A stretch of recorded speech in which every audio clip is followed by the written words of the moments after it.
That was horrible. Derek, Dude, you beat me to it. I think I lost something. Will you check? Will you look around? Will you I'm look? looking. I'm looking. Will you My look? eyes are will you glazed. Look, will you look under there? My eyes are making like a donut. Did you buy me Will you something? look under there? Will you look- Underwear. Underwear. Did you no. Okay, we have to start over. More like Underworld. No. You didn't like that bit? That was stupid. I'm mad at you. That was horrible. Bare Naked Ladies made that joke in one of their songs. Which is, how does that one go? It's It's been 1 week since you looked under there. That's the only Bare Naked Ladies song. It's the only Bare Naked Ladies song you need. It's better than Bare Naked Bears. No, he says, "Can I hide out under there? I just made you say underwear." Whoa. Hey, take 10. 10. Okay, The number. I've got 10 fingers. We'll hold those. Well, it's gonna get a lot higher than that, so I'm gonna need you to. Okay. Not I can't, use your Derek. I hands. only have the 10. I only have the 10. I don't know what to do. Take Can I borrow 25. a hand? Okay, 20, that's too many. I don't have that many hands, Derek. That's too many hands. Shut up. Go with my bit. So I got. Okay, take the number 25. Yeah. Okay. So I've got what? Oh my God. 6 hands. Okay. Oh, you're so stupid. Can you go with my That's bit, not please? math. We're going. Yes. We're going. Wait, where are we going? 6 hands. If you had 6 hands, 6 times 5. 30. What, 30? Yeah, because 6 times 6 is 36. Yeah. Everybody knows that. Everybody knows that. Everybody knows math. Okay. So I've got 25. Okay, you've got 25. Now add 40 to it. Okay. No, say it out loud. Oh, that's 65. Okay, add 15 to that. At 15, that's 80. Okay. Okay. Subtract 40 from that. What are we, 40? What are we doing? Divide that by 2. 20. Add 30 to that. 50. It's our 50th episode. Whoa!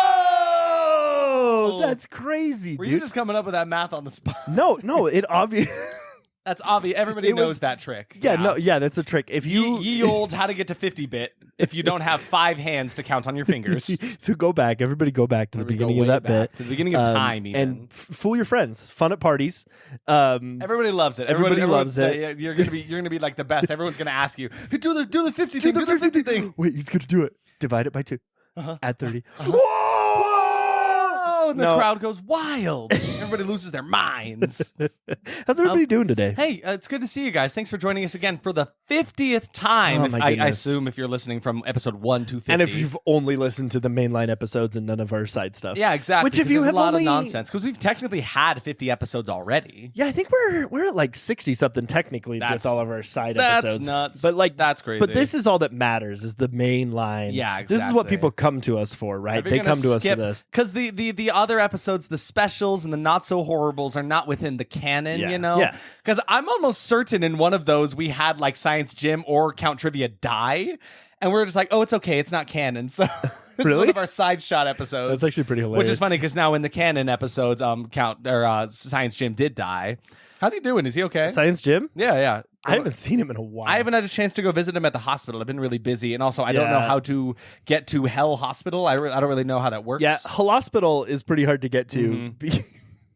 Yeah, like you have to get there by ferry. Well, yeah, and you also but have it's to, not like your normal ferry. You have to like draw an image and spill spoiled milk on it, and getting milk to like the right consistency for it is tough. It's really hard. So I visited him last night. Oh, okay, yeah. And I did have to get there by ferry, but in order to summon the ferry, I had to get milk to 90 degrees and keep it there for approximately 3 to 8 hours.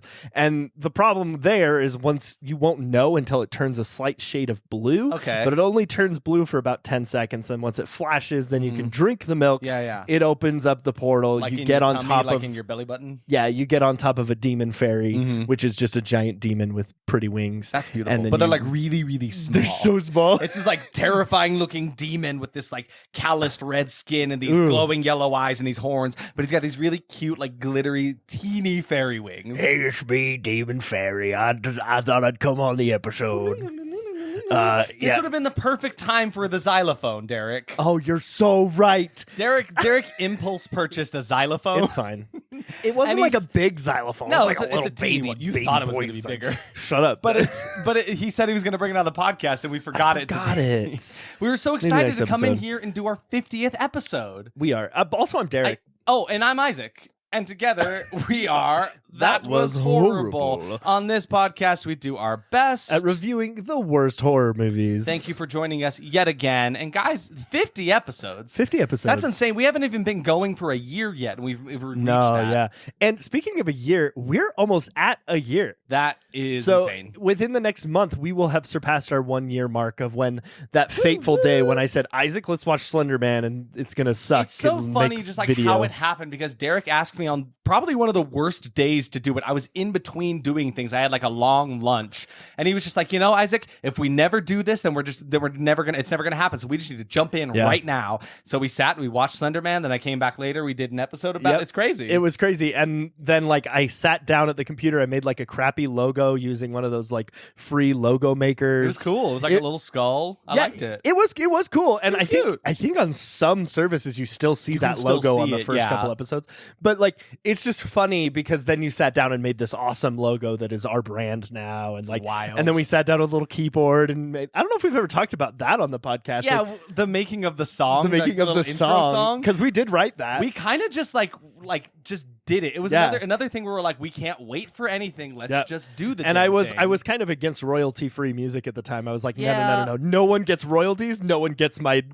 Yeah, but also like I don't know. It's fun to have something that is so original. And I remember after we made it, like I trust you and your musical opinions, but I was the one that was on the keys, right? And I was like, I don't know if this is great. I'm sure we'll fix it in post. We'll make something later. But like now I really love it. Like it's our little iconic tune, I mean, the amount of different like things we put through, because you were sitting there playing things and I was on Logic just moving things around and like changing settings and stuff, as I was basically being an audio producer, which I'm not qualified to do. It was fun. But you did good. It ended up working out so well. And absolutely. I think the full cut of that song was like 30 seconds long. Yeah. And we ended up just taking like one bit from it. And it's perfect. Then you gave like a couple, like 6 or 7 takes of like, that was horrible. And then it worked. Like there it was. Goodbye. It's kind of wild like how easy that can come together. But also like, I don't know, it took some effort from us. I was lucky that my voice was tired that day. So you could get like I could get real low. That's why everyone thinks I'm a bass when I sing, because you're always tired. You're always tired like this. Remember the character in the movie Underworld, which we watched this week, by the way? Remember that one character in Underworld who just had that insanely deep voice? It's me. He was not even an incredibly pivotal character, but his voice could move mountains, I think. I think it is a mountain. I think sea his voice would split for him. And I would split for him. But I remember seeing a trivia thing when Count Trivia and I were discussing over drinks, discussing the trivia for it. There was a bit that felt the need to mention his voice was not altered in this movie. It was just the way he sounds. I feel like I've seen that man before. Yeah. I feel like his name is Kevin Grievous. His name was Ray's in the movie. It's like it's like General Grievous. Try again. Kevin Grievous. Try again. One more time. Grevio. Sorry, like I'm looking at what else he's been in. Oh yeah, he was in Men in Black 2. I remember that. Oh, that makes sense. I actually do remember that. Why does that make sense? Believe that. I don't know. Because he's got an imposing voice, and I feel like aliens have imposing voices sometimes. Oh, yeah, that makes sense. sense. I don't know. He was also in this. Dickie Roberts. And the Doorman. Oh, Bowfinger! Have you ever seen Bowfinger? I haven't seen Bowfinger. It's a really funny movie. Whoa, it's got Eddie Murphy it's got and Steve Martin and Eddie Look who Murphy. directed it. It was directed by Frank Oz. Isn't that the Muppet Man? Yeah. That's astounding. What a strange world we live in. Astounding. So we watched Underworld, guys. We did, right? We did? Did we? I did. Did you Under watch what Underworld? Under what world did we watch it? Underwear. You said that joke was stupid, and I wasn't allowed to say I didn't make the same joke. No, yeah. You made that joke. Fine. It's fine when you make it. Isaac's feeling extra goofy today, and I think it's because it's the 50th episode. It's our 50th episode. It's so special to me. Is that Over the Hill? Yeah, that's Over the Hill. We're over the hill because we're halfway to 100. Yeah. I remember my mom's Over the Hill party. Oh yeah, was it? Yeah, I don't know why. My dad printed out fun? a little Grim Reaper, and it was really dark. Did he really? Yeah, but it wasn't like I think. What a morbid way to celebrate. Everyone on this podcast knows I had a crazy childhood, and if I you always don't bring know up that by weird now. stories. I don't know how much of this story is true, or if it's like weird memory I had. Yeah. But Please get into it. you know that the like Windows XP background that was like the rolling hills. The hills, yeah. So someone like had a picture of that with like the Grim Reaper standing on it and said like "Happy over the hill." Wow. Yeah, the my dad hills. liked that. That's pretty. That's it's funny. like over the hill. I really want to find that. If we find that, we'll post. If you find it. that, send it to us. Because that, or we can just make one. If we No. want to make one, that'd be funny too. we keep talking, but not as authentic. we know? keep talking about making things on this podcast and never do. What's funny is like I do have every intention to commit to those, but then literally as soon as we stop recording, it leaves my brain. It's true. Like I was listening to the Mean One episode. Yeah, you and I wanted was to like, Photoshop I was like, him. yeah, we're gonna Photoshop us poorly into the backgrounds of photos. Never got did it. around because I Never didn't did remember until I listened to the episode. So that's how it works. So why not just Photoshop ourselves into famous portraits? Okay, Because they did that in What We Do in the Shadows, and I thought it'd be really cool to do it. Oh yeah, Maybe we'll do that as our 50th anniversary special. Be fun. Our 50th anniversary. That's what this is. We've been doing this for 50 years. Wow, it's been 84 It's been years. 50 years since we started this thing. Ever since then, I keep on singing, and I can't stop right now because I don't have a rhyme, but that's a plow. See, I didn't have a rhyme. Don't have a rhyme. That's a plow. I wish more guess I plowed through musicians that. wouldn't be afraid to just like throw random things in there for the sake of rhyme. Well, here's the thing. Here's the difference, though. Is real musicians don't just make it up on the spot. They that's make it up fair. and then they think about They it. sit and they digest and they Yeah. really, really meditate on it. Instead, we're doing this live podcast and we just figure it out as we go. That's true. It's a little scary. True. Hey, what are you drinking today? What am I drinking today? Segments. Today I am We have a drinking song for a drink segments. that Derek put together, but I came up with the ingredients for. We got the Underworld Blue, because if you look up any image from Underworld from 2003 It's blue. starring the wonderful Kate Beckinsale, it's all in this blue tint. So I just said, let's just roll with that. So we're going to go with the blue tint. So yeah, it's got blue. How do you say the name? Curacao. Curacao. It's got blue curacao in it. It's got some citrus vodka in it, as well as a Mountain Dew Voltage and some lemonade that I got from Starbucks. And I threw some tequila in there because we ran out of vodka. Oh, that's right. We ran out of the stuffs. But it's also got like a gummy rope around the top of it because Derek always has a garnish, and I wanted to add a garnish to it, okay? But then you added little cotton candy teeth. Cotton candy He's a teeth. vampire. Because, yeah, it's kind of vampire-y, right? So it's it fits. It works. Just let it be. I still wish you had like a clever name. Like a under. Uh-huh. Yeah, give it to me. Underwear. No, I'm done with you. We don't Underworld. Derek, don't be done with me. No, Come I quit the on. podcast. I quit the podcast. Flipping the script, you son I of a flipped the bitch. script. You're I choose changing love. it up on me. How dare you? You know what? Because you quit the podcast, I quit the podcast. All right. Well, And it's since we been great. both quit the podcast. Now we're different. Us. Now Hey, it's who's gonna me. stay spooky? It's me. I'm Derek. Wow. Hey, it's me. I'm Isaac. A fake laugh. What is that? What I sound like? That's Derek. Yeah. Hey, guys, it's me, Science Jim. Hey, can I take over the podcast? You promise you'll clean up after it? Yeah, I promise. Okay. I will take very good care of it. I'll All feed right, it let's every shake week. on it, Science Jim. And, You can have it. the touch of a human hand. It's been centuries because the time in hell transfers differently. All right, go at it. Wait. Whoa. Wait, you're back. You're back from Hellspital. Yeah, You're cool? You're just all right? Everything's I'm fine? fine. Everything's just okay? I have a couple casts. Where? Don't worry. Where are your casts? They're in me. Inside? Help me. They put casts in you? They're inside of me. Around One's what, around my Science Jim? spleen. Your They're spleen? around my spleen. All of them are around your Goodbye, Zayas. his poor spleen. Oh, he didn't even get a chance to run the episode. No. All right, the boys are back. Here we boys are. are back in The clown. boys are back in town. No, we have to You be know- back in clown You know because who we else? clown around. That's true. The boys are back in clown. Honk, honk. You know who else is back in town? It's Kate Beckinsale. Remember her from the days of Van Helsing when we watched that movie? Holy crap. Wowie, wow. You just realized they're the same person, didn't you? You just put those two together, didn't you? This is a great day. This is a great time. The whole time we were watching Underworld, I was like, she is so familiar. Well, gosh darn, she's just the most familiar. Golly, what a wonderful sunny spirit you are, Kate Beckinsale. Wow, wonderful. Love watching you in all that leather. I feel like Reminds I've me of seen this butt before. I feel like I've admired this booty before. Like where has this happened? You know? Oh my want you God. to please step on me, Kate Beckinsale. Yeah, step on me. I mean, step on in. That's like the common thing that people say nowadays. Like, oh, step on me, mommy. Like, what is that? Is that like a kink? Have you ever been is that what stepped it's on by about? your mother? What if it's just like little guys that? Because you only see it's on the internet. Like nobody nobody ever knows like what someone looks like. You know, you could be masquerading as somebody else. So everybody that says "step on me" is this little man. Yeah, like Pocket Priest. Like a pocket priest, except they're like, oh, please step I'm gonna on me. ask Pocket Priest. Ready? Yeah, go for it. Yeah. Oh, hello. How's it going? Do you like so? Do you have some kind of infatuation with beautiful women stepping on you? Oh well, holiness to the Lord and all that. What? I can't divulge that information. The more that I get stepped on by beautiful women, the closer I get to God.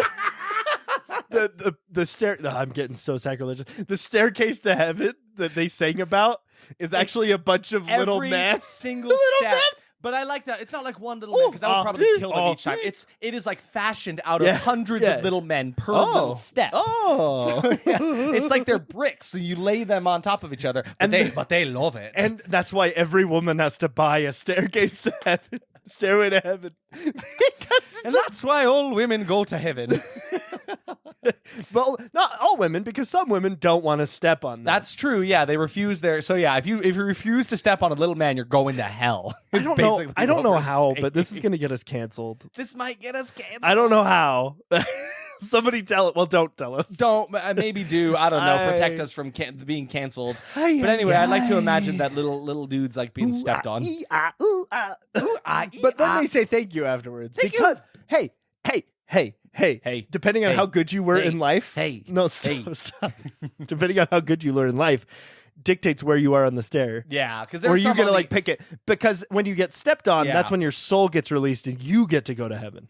So you have to get it crushed out of you. You have to get it crushed out of you. So like, if you're like on the very far end, if you're on the very far end of the step, like you're probably very gonna be there few forever. chances, unless this beautiful it's stairgatory. Unless this beautiful woman like trips on her way up to heaven. But come on, a beautiful woman tripping up the stairs ain't gonna happen. Ain't no way. Hear me? It's the stair purgatory. Stairgatory. Stairgatory. You ain't going nowhere. You ain't going nowhere with stairgatory. But then I imagine going up the staircase would be absolute hell for this woman because the sides of the staircases are all screaming, "Oh, please, come step on me, mommy! This way, please, step on me, please, I need it, mother." I'm in actual hell. It's purgatory. It's stairgatory. Please, I need you to step on me. Imagine waiting for someone to die just to step on you. Like your entire existence is laying there waiting to be stepped on. I just need a beautiful, big high heel to step on me. Anyone, anyone, please. Stairgatory. Hey, Jimmy. I just really love how long you've been here. It's been 40 years. It's been 40 years. I just love the image of like this little person, this little tiny man getting stepped on, and then his soul just like pushes out of him like he's some kind of balloon or like inflatable something. It's kind of beautiful. And then like every once in a while, a whole herd of women will die. Oh, my. And they'll just like run up the stairs. Yeah, on their way to the beautiful woman convention. The bus tips over the side of a bridge. Okay, I officially feel like we've crossed a line. We've gone too far. I feel like we've gone too far. I'm sorry. Is this the time we edit this out? I'm sorry to Probably all not. tiny people and to all women. All women, because all women are beautiful. All women are beautiful. Did we mention that? All of you are going to heaven. Everyone. Unless you don't step on tiny... No! Stop! Okay, we've gone too far. It's over. I think we've come up with a plot for Smurfs 3, I think. Papa Smurf. Oh, I'm going to smurf all over these stairs. No. Okay, now I'm done. Now I'm out of the bit. I don't even want my blue drink anymore. I've had enough. A smurf drink. It's a smink. It's a smink. Okay. I feel like some lines. I feel like we were playing tic-tac-toe. Were we? And all is that what the game is? And all of the lines have been crossed. I feel like we've been playing Hangman. That's the danger of this game. Will you get my pun, We've please? crossed the line. All the lines have been crossed. We were playing tic-tac-toe. We were the O's. All the lines have been crossed. Yeah, we dotted our I's and crossed our T's. I'm gonna apply to be president. What? Yeah, you know, after this conversation on our Silly Goof 'em Up horror review podcast where we're talking about beautiful women stepping on people, I think I'm ready to run for president. Yeah, because where, please, Derek, the floor is yours. I need to know. It's not too late, Derek. You can still get on the ballot. Let's go. I don't remember. You just thought it'd be a good idea. Okay, so I've been thinking. I'm changing the subject. Stark changed. Well, I want to know why you want to be president all of a sudden. Well, I was just gonna make it because my we've crossed all the lines or whatever. I thought that was really clever. So I thought like the president could say that in his debate. We've Are you reached just saying a if you're the decision. president, you can say whatever you want? I mean, basically. Okay. I mean, yeah. I mean, kind of. Okay. Segue. So I was thinking about something on my drive home today. Okay. Was it about Garfield? No. Well, yes. So, okay. You know Achilles. Yes. Famous, his mother dipped him into the river of Styx. Yeah. And he could only be killed. Got that bad heel. He got that mad heel. Just got that mad bum heel. Well, I thought I had been thinking about Achilles wrong my entire life. And it had always secretly bugged me. Okay. I thought that the Achilles tendon, which is like above your ankle, right? Yeah. Or above your heel. Yeah. I like to feel. Do you ever feel your Achilles tendon? I can feel it just by thinking about it, and like the thought of there, and severing that is terrible. And it kind of like hurts. Does your Achilles tendon like always hurt? Sometimes. My Achilles tendon like always hurts. Do you think I'm Achilles? I think you should. I think you might be Achilles. You might want to get that checked out. Anyway, ask your doctor if you suffer from these injuries. Bad tendon, bad improv comedy, explosive diarrhea. Implosive diarrhea. Ew! What the hell? You can't say that on television. Well, listen, you got We're not on the television. two of them. Yeah, so we can say. I feel like this is going to be the most unhinged episode of our lives. Oh boy, I'm so sorry. Okay, so I was thinking about Achilles, right? Yes, and you were thinking about him wrong, and it's been bugging you. Well, something always bugged me about it because I thought that he was always grabbed by his like ankle, like upper leg, like where the Achilles tendon was. Yeah. So that meant like his whole foot would be damaged. Right. And I asked Emily about it today, and she's like, she is the smartest person we know. well, and she knows she loves mythology, so she's been studying it her whole life. Yeah. And she was like, no, Derek, it was his heel. And I was like, oh shit. My whole life was wrong. Well, and there's a musical Xanadu that you were in a while ago. A little while ago, yeah. And there's a part where he talks about the ankles. Yeah. And so that like just validated me where it was like, oh wait, no, I'm not wrong. Anyway, so it really bothered me. Yeah. That he would get dipped into the water by his ankles. Right. And his whole foot would be vulnerable then because it would be sticking out of the water. Makes sense. So then I started thinking about Garfield. Just listen. Okay, I'm wholly here for this. What if John dipped Garfield into the river Styx via lasagna? So Garfield was falling and grabbed onto lasagna and held to it with his teeth. I was going to say, so like, and he chomps onto it, yeah. right? So he's dangling from this lasagna. So the only thing that could kill Garfield, a la Superman Kryptonite, is lasagna. Right? Okay. That's why he has to eat it all the time. Are you saying Garfield wants to kill himself? Is that what you're saying? No, he has to consume the world's population of lasagna so that it can't kill him. So you're saying ingesting it is not going to kill him? No. But like the way to kill Garfield with lasagna, combat. Yeah, no, or Garfield versus lasagna. It's actually hidden under lock and key how to kill Garfield with said lasagna. I know Jim Davis won't respond to our emails and asking how do we kill Garfield? How do we emailed rid Jim ourselves Davis. of this curse?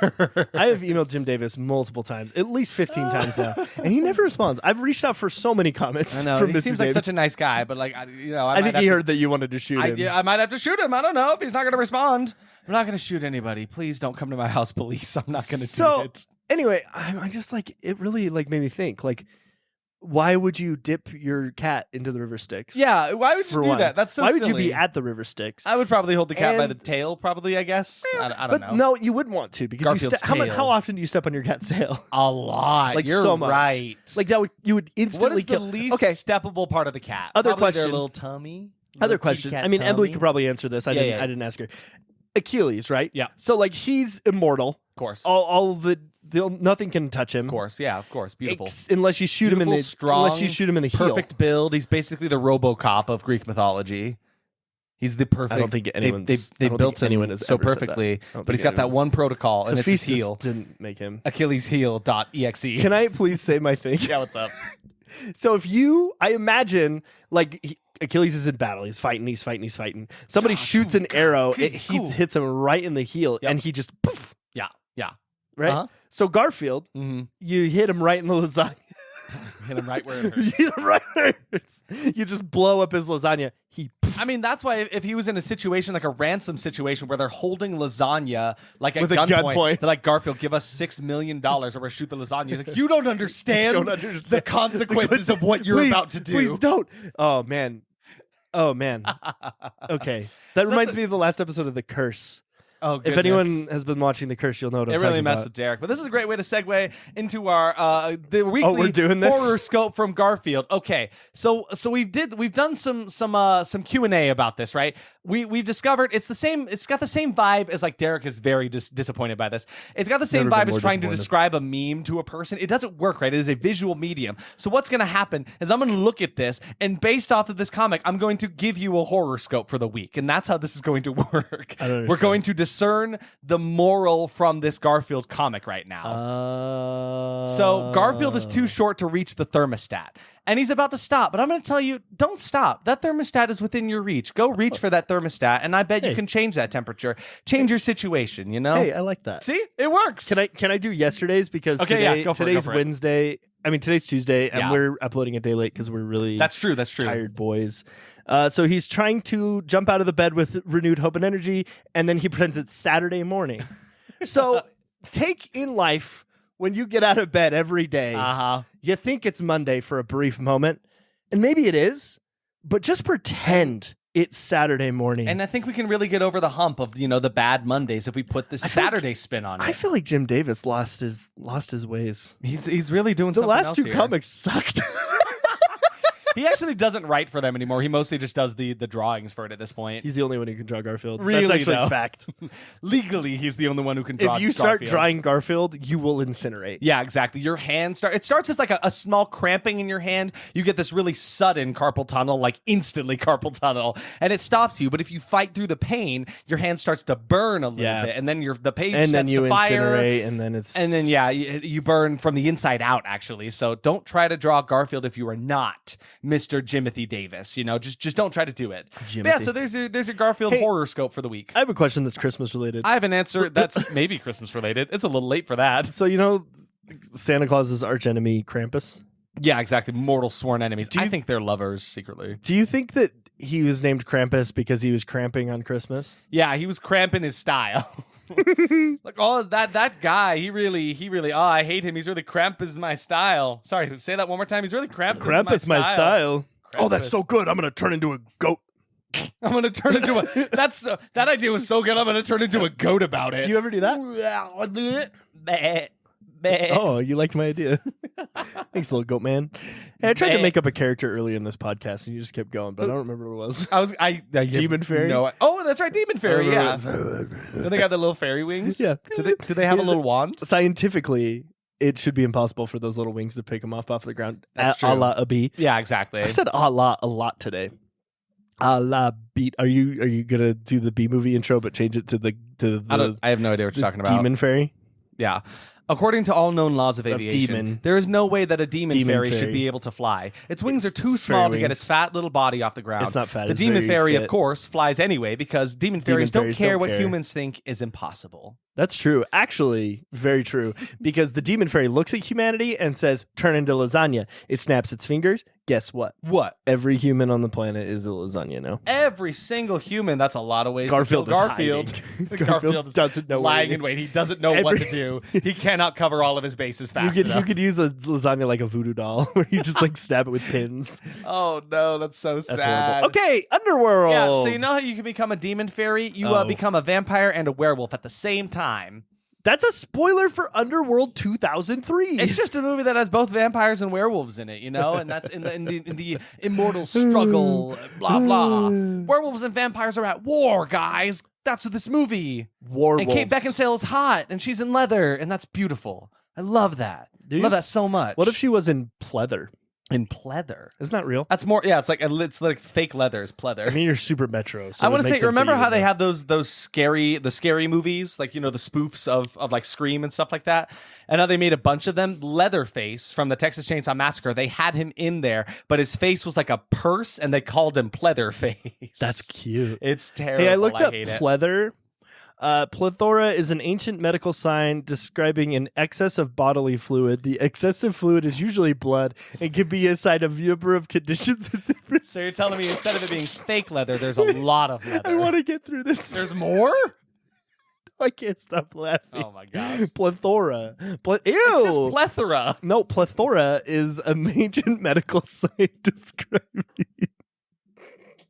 Are you having Okay, fun? no, I'm having a terrible time. I want to talk about Underworld. Why is the Science Jim telling me about plethora? Oh God, don't get me started on plethoras. Oh, my plethora. When I was in hell, we had a plethora everywhere. I was riding the river of blood, and plethora of plethora. I thought I saw your boy Nicholas. Cage? I forgot your puppet's name. Count Trivia? I had a long day at work. You can't give away his Christian name, Derek. Yeah, there it is, everybody. It's Count Nicholas Trivia. Thanks, Derek, for outing him. He's so embarrassed. He's shy. He's hiding his face. He's ashamed of the world. Saint Nicholas was his uncle, and he doesn't like being associated. He can't be a saint anymore or he'll die because he's a vampire. He had to give the saint life up. Did he used to be Santa Claus? I can't answer that question right now. I'm going to look him dead in the eyes. Kris Kringle. Where do you think came from? Where were It's just ho ho ho backwards. I guess it's but he had to change it a little bit. Yeah.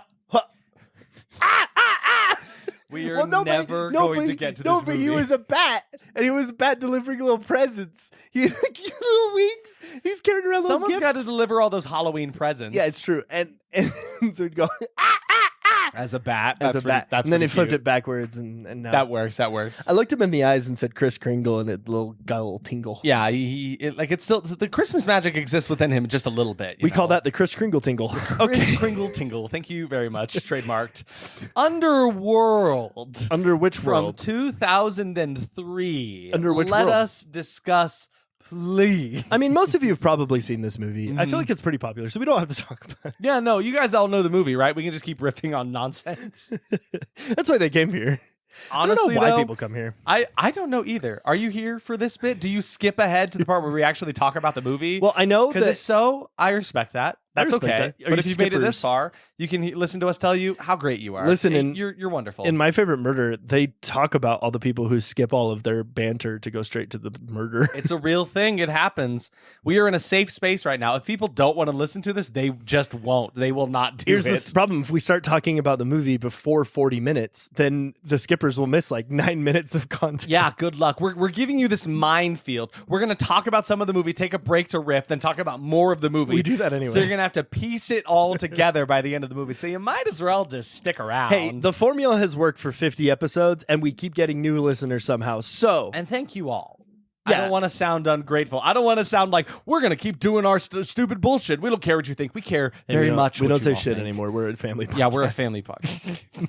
That's why we just talked about We're little men getting stepped on their family way. podcast. Whoa. God damn it. I thought we stopped saying that word. Fuck. Yeah, that one. Well, I thought we stopped saying No, you said it. Don't say fuck. Stop! Oh, gosh. There was a child. They just died. Oh God, I'm sorry I killed you, child, killed a with my baby. vulgarity. So So did you learn anything about this movie? do you think instead of a Vulcan death grip, it's a vulgar death grip? Okay. Vulgar. No, Vulgar death grip. That's nothing. There's nothing No, there. that's pretty good, No, it's actually. stupid. I like to imagine that, dumb. like, if it was a cartoon, you would say "fuck" and the word would come out of your mouth and it'd turn into a hand and it would grip the back of grasp their neck. somebody. Yeah, exactly. just die. That's pretty good. So Underworld was released in 2003. I just have to tell everyone that this movie was like 2 hours and 20 minutes long because we It's- watched the unrated cut. It was kind of long. I was not expecting it to be so long. That's what she said. Oh. Ba-ding, bang, bang, bang. I don't know if we've ever made a "That's What She Said" joke on I this. don't podcast. think so They're either. They're kind of dead. We're better than that. Yeah, they're kinda- That's like- so 2000 and late. Got that boom, boom, boom. That future boom, boom, boom. Did you say 2000 and late? Yeah. You ever listen Like- to the Black Eyed Peas? Oh, is that what you started doing, like a little EDM? Yeah. Back in those days.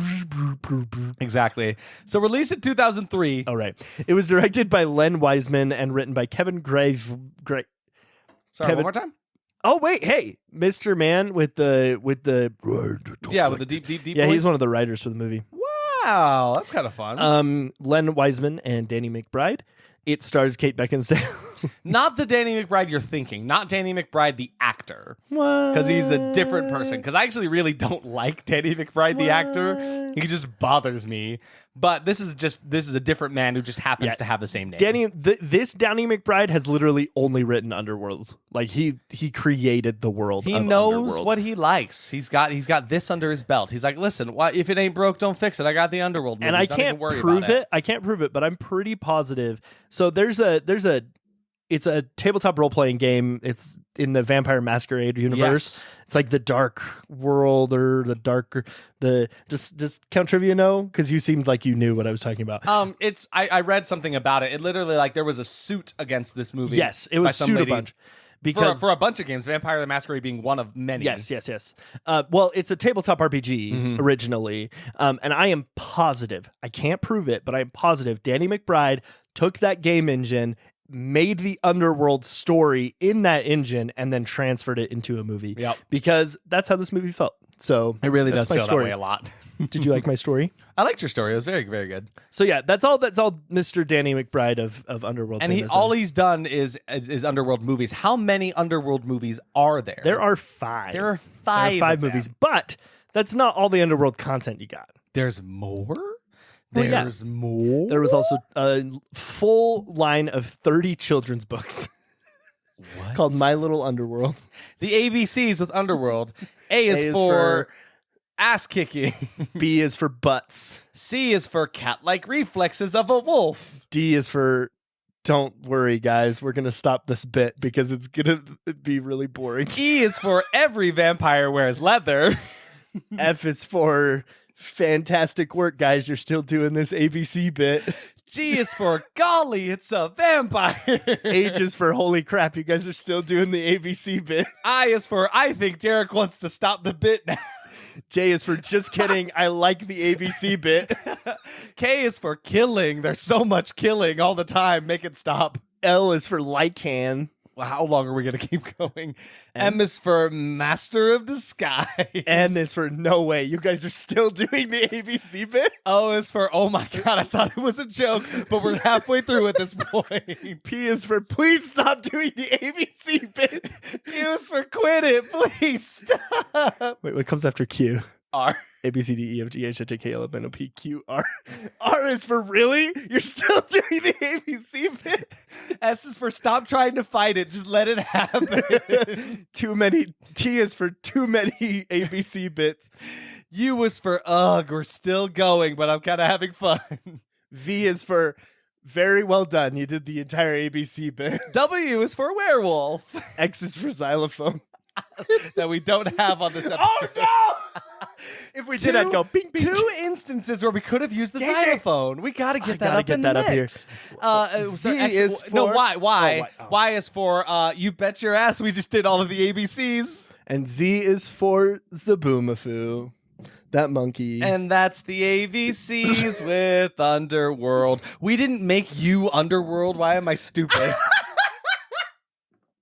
I made L Lycan. Does that matter for anything? Oh my God, I'm so sorry we did let us know if you want to do the ABC segment for every movie. do the ABCs for every movie. We'll make it happen. But we got to alternate letters the other way next time so you can say all the ones about why are they still doing this, but why are they Oh, that was fun. So they had That was a children's fun books. segment. That's nice. That isn't true. Oh, it's a lie? That's one of those lies that I make as a comedy routine, and then I make the joke about how it's okay to lie if you make if it's on the pod, if it's for content. If it's for content. It's okay to lie on the internet. It's fine. As long as you're being funny, it's okay to lie. So what else Every is there comedian about has this taught me movie? that. So there's also like a TV miniseries called Underworld Endless War. Oh, but there was a prequel, there was a series, and that is it. And I think there was a couple games too, but I don't know if they went anywhere. I feel like I remember a game being something about it. Derek, what's your history with this movie? Okay.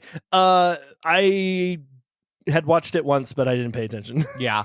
For me, I had watched it barely as a kid because my dad had it on. And so like it was just a movie that my dad was watching. I didn't take that much interest in it. So like I remembered the look and the overall aesthetic of it, but I didn't remember a single goddamn plot point in this whole 2-hour movie. And I watched it maybe like 12 years ago. Yeah, exactly. It was attention. far too long ago. But Emily did really like this movie, though. I was going to say, I remember thinking it was cool, but I was like, before going into this, I was like, is that just because my dad liked it? And like, because, I thought my dad was cool. So I wanted to like the same movie. Your dad was cool. Yeah, my dad was like so super cool. You go to school. Guys, my dad's so cool. Yeah, he had like flames on all of his clothes, and he had frosted tips and like sunglasses all the time. So Len Weissman, one of the other writers. Oh yeah, okay, sure, yeah. I was just gonna go on about how my dad. You cut me off every 5 minutes of this podcast, so I could do it once. Okay, let's see. What was I talking about? Len Weiss. Can't even cut me off. Shut up. Len Weissman. They're making a new Underworld TV show. It is currently in development. Like right now? Yeah, like right now, for real. Can we go be a part of it? They're also making a Sin City TV show. What? And Len Weissman is producing both of those. Those movies are spooky. They got the vibe very right in Sin City. Yeah.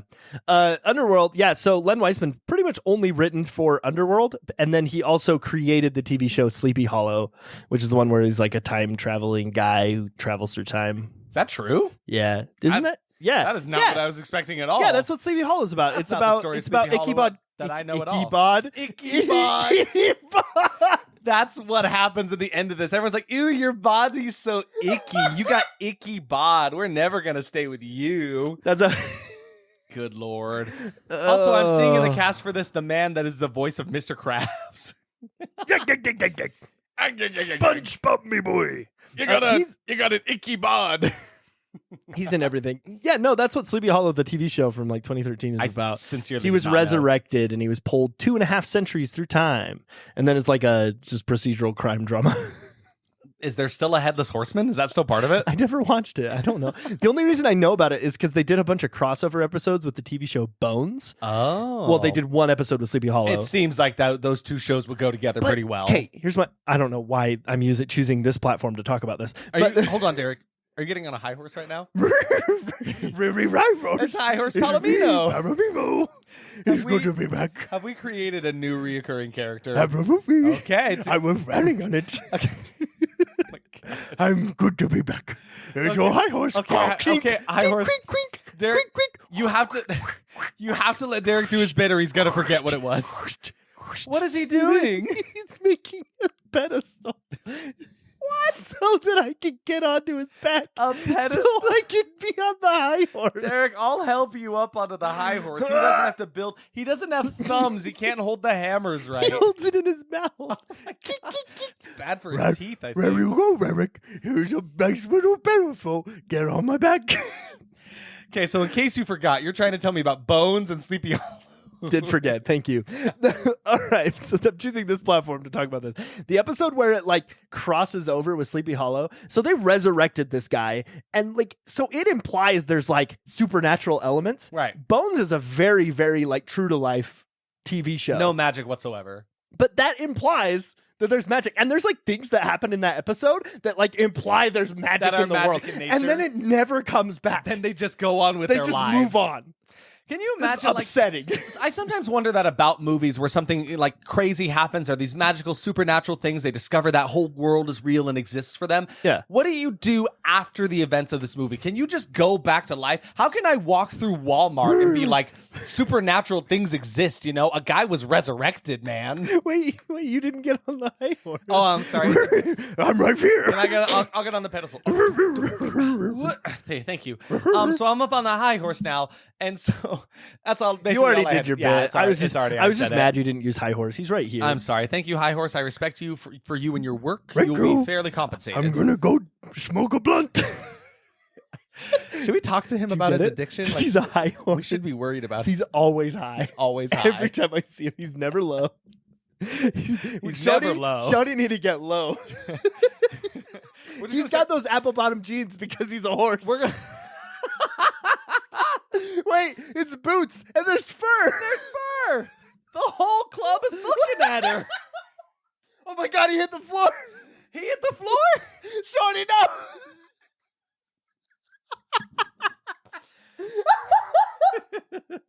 Oh my God, I can't breathe. So we need to start doing what they do, because you've worked in like fast food industry. You know how like that shitty passive aggressive thing you can do when you're closed and you want people to leave, you start playing closing time. Yeah. So for us to try to get him over his addiction, we need to just start playing that song so we can get low. I really need to see fan art now of High Horse Palomino in his apple bottom jeans. Oh my God. And his boots with the fur. Yes. Speaking of fan art, there have been so many people who have sent us fan art. Thank you so much. It's so good. I love it all so much. It makes me cry for like at least 10 minutes It's a day. insane to think like we're just two silly dudes who sit on the couch and watch movie, and you guys are like, I'm gonna like put my time and like act like wonderful skills to use here and make the wonderful great. art for them. Like that is so. It's so good. We're gonna share them all on. That is the most on Instagram and heartwarming Facebook. thing that I could like. That is something I could have never expected for this podcast. So thank you so much as we talk about our nonsense horses and jeans and Garfield and pocket priests. but- like, thank you But Isaac, for 50 episodes. Thank you. Isaac, the apple bottom jeans.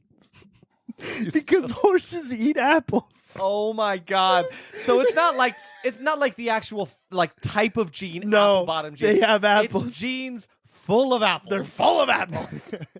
You open up those pants, apples everywhere. High Horse Palomino's got a poppin' booty, but it's all apples in there. And all he ever uses is an Apple phone. He's got his little Apple Watch that tells him his heart rate is too high. But it's got one of those flaps on the back of it, like long underwear, So you open the flaps and there's a bunch of apples in there. Raro's hungry. I love Raramino apples.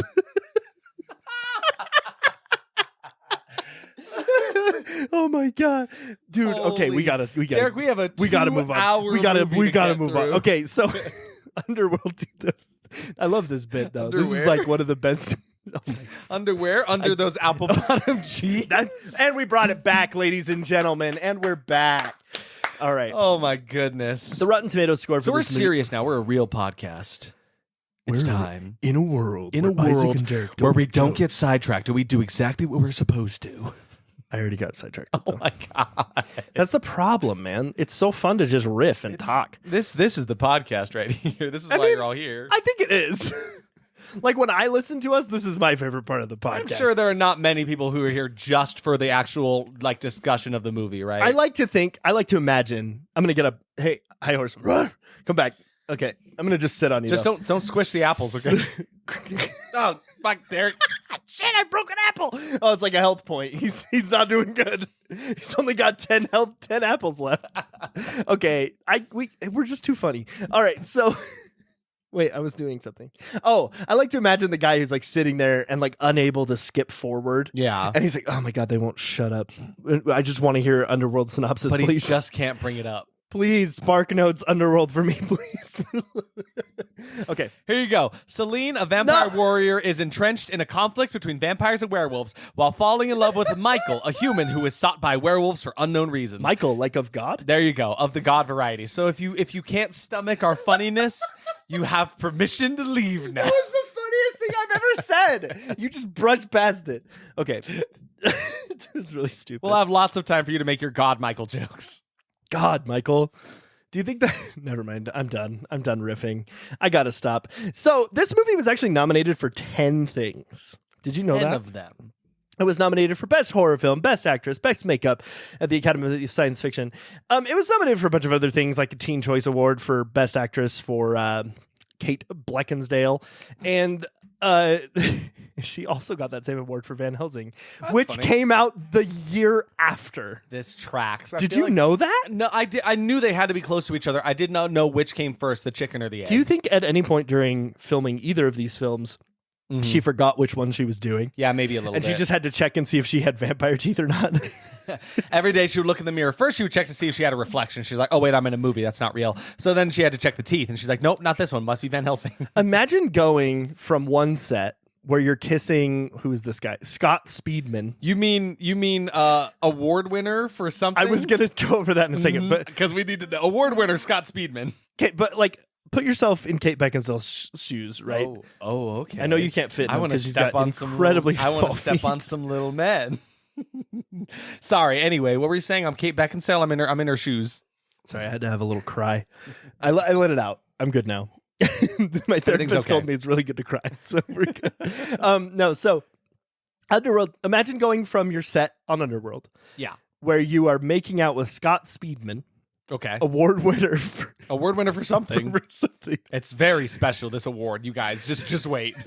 But then you go to making out with Hugh Jackman on the set of Van Helsing. Like the apple is different, right? It's like it's very different. Like they're both very great men. Well, I didn't really care for Scott Speedman. Who could be the better kisser here, do you think? I'm guessing Scott Speedman's a better kisser, and here's why. It's probably because he won the award, right? Well, he won because Hugh Jackman has never won an award in his life. Never, ever. He's, not this award though, Derek. Oh, you're right. Okay, I'm going to tell people what this award is. So this movie only won one thing. Underworld, I'm talking about. That's the only thing? This is the only trophy? Yes. This is the only trophy. It says 2004 winner, male. Male. That's M-A-L-E, male. That's the only thing. Because there are ones that say best horror film, best actress, best makeup. It is not best horror best film. male. It is just male. And he won the award for it. And I did do some digging because I was laughing about this for a long time. He won best male. It was the best joke in the whole movie, right? It was. We're like, that's not something a best male would do, Michael. And it, kind of set him at a certain level, right? I expected a lot of great male behavior. We had set the bar pretty high because he was male, Derek, award-winning male. Yeah, you've got mail, it was in the mailbox. Okay, so I mean, you thought I meant male, M-A-I-L. I wasn't sure. Yeah, I was like, what does that even mean? Neither of them make sense. So tell me what you found in your research of it. So it was the Academy of Science Fiction, Fantasy, and Horror Films. It was the Cinescope Genre Face of the Future Award. So he was the Face of the Future Award for the male category. Yes. Yeah. Gender's stupid. Can you just give me, it kind of is. Can you just give me a lowdown of what he did in his filmography? Because I had literally never heard of this man until I watched him in this movie. So I think they might have whiffed it on this one. Let me. That was kind of fun. Let me. I mean, most people, myself included, know. Oh, I shouldn't out myself. Do it. Everyone knows him for being Nick Marsh on Grey's Anatomy. Ha ha! Nerd! You watch doctor shows. Listen, man, a lot happened during 2020. One of those things being I watched the entirety of Grey's Anatomy. There's a lot of Grey's Anatomy, isn't there? I don't want to talk to you about how much there is, but I'm caught up, and I don't know why.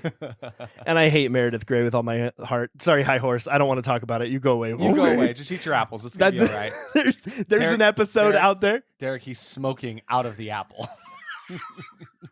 No, those are for your pants, not for your mouth. Get that out of your mouth. Spit it out. You're not allowed to eat the apples. He's down more HP. But anyway, my point about the Kate Beckinsale making out with Hugh Jackman or Scott Speedman. I feel like Scott Speedman would be a better kisser. You think? I'm actually team huge because he's a lower actor. He's less known. Mm-hmm. So he has more to prove. He's got that underdog. You're right though. But Hugh Jackman's you kiss me. Yeah, exactly. I was Jackman. Wolverine. The kissing happens. I was in Oklahoma. I'm gonna pucker my lips and then the kissing will happen. I played Jean Valjean in Les Miserables. I was Les Miserables, Mr. Les Miserables. I was Big Greg in Koala Man. I played a janitor in one episode of The Simpsons. Oh, you kiss me. God. That's probably one of the most solid arguments you've ever made. I feel like Scott Speedman really is I have to prove my myself. Game. This woman probably made out with Kate Beckinsale. She made out with herself. This woman made out with Hugh Jackman. I have to prove myself. That's why they only kiss once. You know who else she made out with? Oh, no God, joke, who? no lie. Martin Sheen, who was also in this movie. Oh yeah, yeah, they were together actually while this movie was happening. Are you serious? We'll talk about that later. But that's the God's honest truth. I bet Martin Sheen is a very selfless lover. I believe that. Honestly, I do. I bet he just he holds you. Guys, Martin Sheen is just a sweet man. Are we thinking about the right guy? Is that the Nope. We fucked up so bad, guys. We fucked up so bad. Michael Sheen. I'm so sorry to every Michael Sheen. It's M names. I'm so sorry, guys. We fucked it up so very bad. different men. Michael Sheen is who we're talking about. Michael Sheen is who we love. Because Martin Sheen is a bit of an older He's an insane man. Known Have you heard him talk? from Apocalypse Now and The Way and The West Wing. Have you heard Martin Sheen talk? Yeah. He is absolutely He's kind of a insane. crazy person. Michael. I mean, his son is Sheen. insane too. It like runs in the family. Wow. Okay. We're so sorry. Anyway, Michael Sheen is probably a very selfless lover. He seems wonderful. Yeah, Michael Sheen. Martin Sheen, opposite. Yeah, but Michael Sheen, I don't want to he talk about probably him. like, he holds you, you know, he makes you feel known. I mean, he was also in that show Masters of Sex where he played Dr. William Which is Masters. so funny. Which I'm assuming is a play on the name. But I sincerely feel like Michael Sheen would treat you so well in the sense that it's not like, you know, these are things that he thinks are the right thing to do. Because I feel like there are some guys that do that. Yeah. Where it's like, they're like, I'm doing this because it's like the thing that you should do as the significant other, right? But I feel like Michael Sheen just genuinely, like, that is what feels good to him. That is what sits right with his soul, is treating you well. Yeah, he buys you flowers when He you have a buys hard you day. flowers and stuff. You guys should watch Good Omens. He's wonderful. He's in so that. good. He's so good. I love He's him a so much. fantastic actor. In all Really honesty, is. Bill Nighy, though. I got super hyped when I saw Michael Sheen was in this. Bill Nighy is also in this. Oh, I was going to talk about him as a kisser because that's what we're doing now. Okay, so we're going kiss by kiss. Okay, Yeah, kiss by kiss. So- Bill Nighy, a little dusty on I that think he's kiss. a little dusty. I feel like his lips will be a little wrinkly. They gotta be like kind of crusty, right? I feel like beforehand you would have to hand him some chapstick. Yeah, be but- like, hey, I'm gonna need this But before he would anything push it happens. away and say, no, I have my own. Pull out a thing of what's the not Listerine? No. What's Vapor Rub? Vapor Rub? That's some Vapor Rub. God, Just, like, the rubs it on. scent must be awful, but at least it's Got not my wrinkly. linoleum. Oh my god! But he would say it in like a cool ass way, and you wouldn't mind because you're kissing him. Yeah, exactly. Kissing- and by that kissing point, Bill it's too Nighy. late. You're kissing Bill Nighy. You're like, what's happening? I would I'm not kiss mad him. about it. I would but- kiss him in Dead Man's chest. Okay. Is that you mean with all those tentacles on his face because he played Davy Jones? I love how you would explain that, just in case someone didn't Just know. in case somebody, because guess what? Because Guess what? Isaac I didn't didn't know. actually. I did don't not know know how that. you didn't know that. Hey, listen, he's Okay. under a shitload of CGI. How was I supposed to know? That's all practical, dog. Oh, yeah. Bill Nighy just did that. He just did that. He is Davy Jones. Wentworth Miller. Let's talk about kissing him. He was in this movie for one scene. I feel like he would be a very selfish kisser. I think so too. I think he's the kind of guy that you're like, oh, why am I kissing you? You're so gross. Ew, why are you so bald? But like you liked him for like that kind of bad boy vibe that he has. Yeah, like- but then you start kissing and all your regrets are all Spend a there. month. There are no women in this movie. This is horrible. This is awful. We need more I women. don't kiss too many We men need today. equality in the underworld. I would All like to vampires kiss a are woman. not men. Women can be vampires. Why are there so many? Oh, those Erica. She'd be fine to kiss. She'd be like really needy about her kiss, Yeah. I think.